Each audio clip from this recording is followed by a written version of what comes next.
লক্ষ্য ৪৫,৭১১ কিলোমিটাৰ।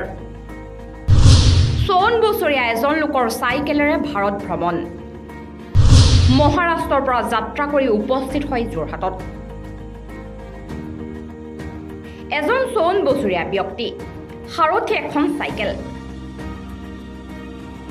আৰু চাইকেলত ভাৰতৰ জাতীয় পতাকা।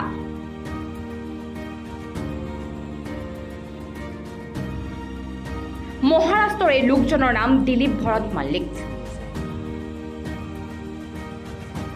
বিভিন্ন বিষয়ত সজাগতা সৃষ্টিৰ বাবে তেওঁ চাইকেলেৰে ভাৰত ভ্ৰমণ কৰি আহিছে। ৫ মাহ পূৰ্বে নাগপুৰৰ পৰা যাত্ৰা আৰম্ভ কৰি বহুকেইখন ৰাজ্য অতিক্ৰম কৰি উপস্থিত হয়হি যোৰহাটত। ১৫ মাহৰ ভিতৰত তেওঁ ৪৫,৭১১ কিলোমিটাৰ পথ অতিক্ৰম কৰাৰ লক্ষ্য স্থিৰ কৰিছে।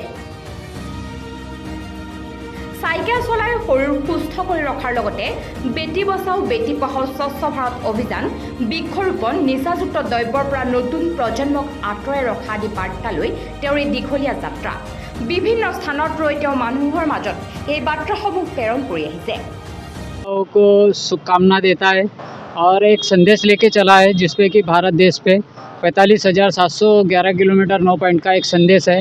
भारत देश के शहीद जवानों के लिए श्रद्धांजलि, बेटी बचाओ बेटी पढ़ाओ, स्वच्छता अभियान भारत भर में, पेड़ लगाओ पेड़ बचाओ, नशीली चीज़ से नौ युवक को मुक्त करा जाए, प्रदूषण से बचाया जाए।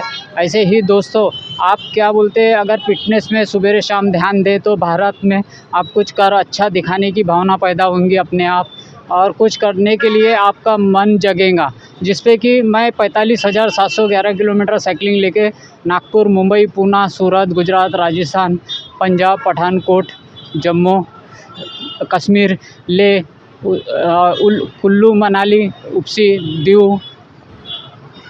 आसाम, नागपुर से चला है अभी सर मेरा टोटल 15 महीने का एक कोर्स है, जिस पे 5 महीने हो चुके जाएंगे अभी 26 तारीख से, और 10 महीने बचे हैं मुझे। अभी इस वक्त मैं असम में हूँ और आगे मैं असम से इम्फाल जाने वाला, इम्फाल मणिपुर होते हुए मैं कलकत्ता रोड पकड़ेंगा, जिसमें कि मेघालय भी है उस पर, और कलकत्ता से दिल्ली जाएगा, दिल्ली करते हुए नागपुर मेरा पहला राउंड समाप्त होऊंगा। 8वें महीने की 10 तारीख तक कोशिश कर रहा है मैं पहला राउंड समाप्त हो। वैसे मेरे तीसरा, चौथा और दूसरा ऐसे 4 राउंड है, तो वो ये राउंड मुझे 15 महीने में कंप्लीट करना है। और मेरे तरफ से भारत की जनताओं को शुभकामनाएं। मेरा लक्ष्य है भारत देश के शहीद जवानों के लिए श्रद्धांजलि, बेटी बचाओ बेटी पढ़ाओ, स्वच्छता अभियान भारत भर में, पेड़ लगाओ पेड़ बचाओ, नशीली चीज़ से 9 के युवक को मुक्त करा जाए। जिसमें कि मैंने 150 के करीब जिंदा पेड़ जलते हुए उत्तराखंड में देखा है। मुझे बहुत दुख हुआ है उस बात का। कई पेड़ को मैंने वन विभाग को भी कहा है कि आप प्लीज़ पेड़ बचाने की कोशिश कीजिए। जब से मैं चला है तो मुझे थोड़ा एहसास हुआ इस बात का कि इंसान को और एक नदी के किनारे जला दिया जाता है और उसको बॉडियों को बहा दिया जाता है, और वही पानी फिल्टर होकर फिर जनता को पीने के लिए आया जाता है। इसलिए नदी के किनारे जो बॉडी है वो ना जलाया जाए।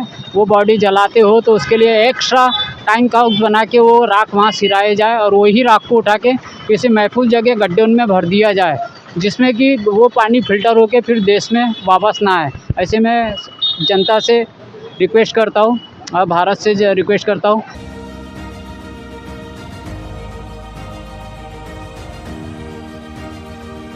News desk report, UNA।